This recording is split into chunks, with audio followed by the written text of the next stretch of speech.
All right, Browns fans, we are in a difficult position, a turning point, maybe even a must-win game this Thursday night against the Denver Broncos. What an ugly game that was on Sunday. It's just so difficult. Do we complain about that game? Do we complain about the injuries? Or do we look forward? Well, on this podcast, we look forward. Eric, Drew, we look forward. And we try and win the next one. We try and have a positive attitude for this Thursday night game. So, Mr. Positivity, Eric Sonier, what do you think about this matchup against the Broncos? Well, the tale of the tape is the Browns lost their last two. The Broncos lost their last three games. The Browns have the huge rash of aforementioned injuries, primarily to offensive weapons. So that being said, the reserves are obviously going to have to step up.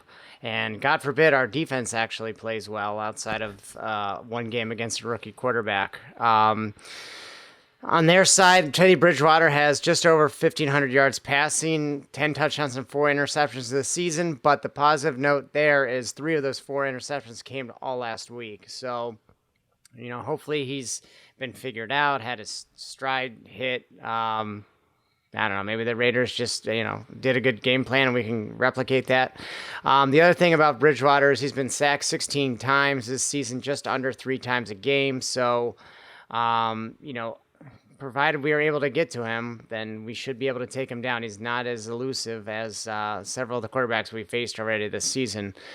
2 of the weapons I think that we should watch out for. They might not have the biggest stats, but they have burned us before seeing it in person. Cortland Sutton, 471 yards receiving, 2 touchdowns, and Noah Fant, 273 yards, 3 touchdowns, and his position of tight end, which has historically given the Browns fits. Offensively, I don't envision the Browns getting above the 20-something mark. I expect them to be in the 20s. So that's typically where the Broncos have held their opponents this season. So the key for this game is going to be scoring points at opportune/critical times/obvious times. That means not necessarily going for it on 4th and 4 in the red zone when you can get those points. Points are going to be a premium, so I think execution would be great. Yeah, we want 7/3, but we need points in this game. Last but not least is we were defeated heavily on the turnover margin last week. That can't happen. Let's get back on the good side of the ledger for that. That's a good accounting term for all you accountants out there. Good side of the ledger. But you got to force those turnovers, and we got to play clean football regardless of who's a quarterback for the Browns. That's some positive thinking from Mr. Sonier. Let's throw away those negative thoughts. Maybe the only stat differentiator we have with the Broncos is our running attack. And Nick Chubb and Kareem Hunt are going to be out for this game, but let's push that to the side. Let's think positive thoughts here. Drew, what are you looking for the Browns this Thursday night? Well, interesting lead in there. I guess, sure. Let's push them to the side and hope Dearness Johnson can run behind what I am thinking we might see one of the tackles play. ? I know they were both very questionable, but there's a chance at least one of them plays this week. So if we get at least one of them back, I think you'll see a better offensive line performance than what you saw against the Cardinals. So there's sort of that potentially. There's the potential that Jarvis plays, right? As of Tuesday.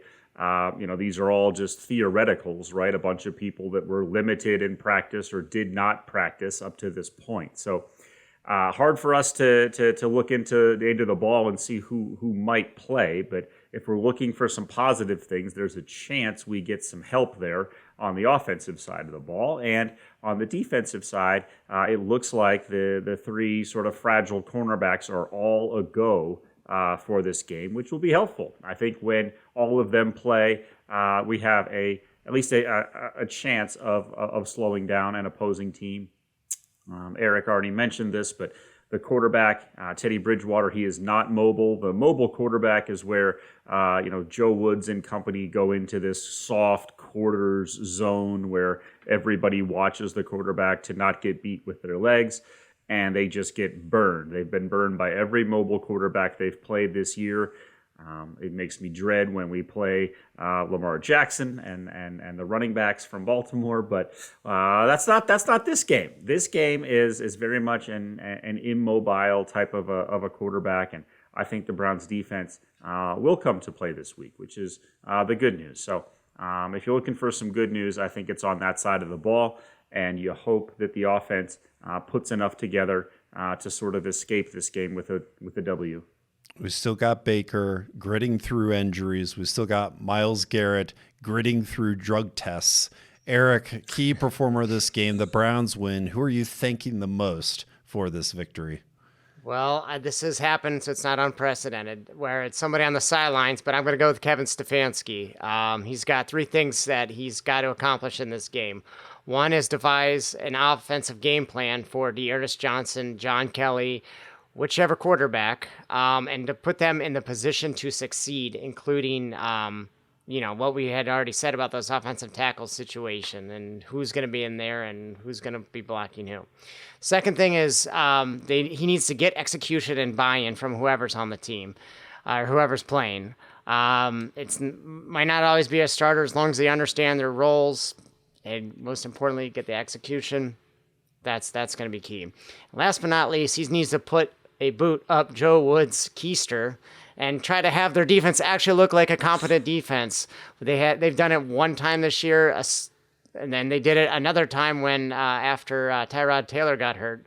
So really one time this year. Not saying we have to shut them out. Not saying we have to hold them under 10 points.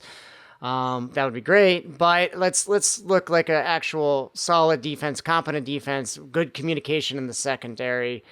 Hopefully Stefanski gets that message across, and Joe Woods can communicate that message to those 11 on the defense. Drew, end of the night Thursday, Browns with a victory. Who are you thinking? I don't know. This is a hard question, man, because there's so many people that aren't playing that you'd like to thank. I think if I had to envision a way that the Browns walk away from this with a win, I think the defense manages to put points on the board somehow, a pick six, some sort of fumble deep into Denver territory where the offense is set up for a nice easy drive for a touchdown. So somebody that I think could generate one of those turnovers, a guy who hasn't been very good this year but is a very good player. I'll go John Johnson III. All right, I'm going to go, let's see, I'll go with Baker Mayfield.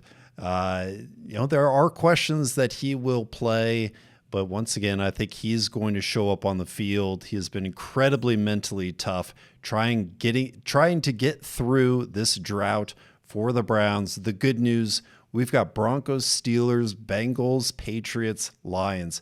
Those are 5 games that we need to show up. We got to get healthy real fast, because those are 5 games we need to win if this team is going to make the playoffs. So it starts this Thursday. We have played one of the hardest schedules in all of the NFL.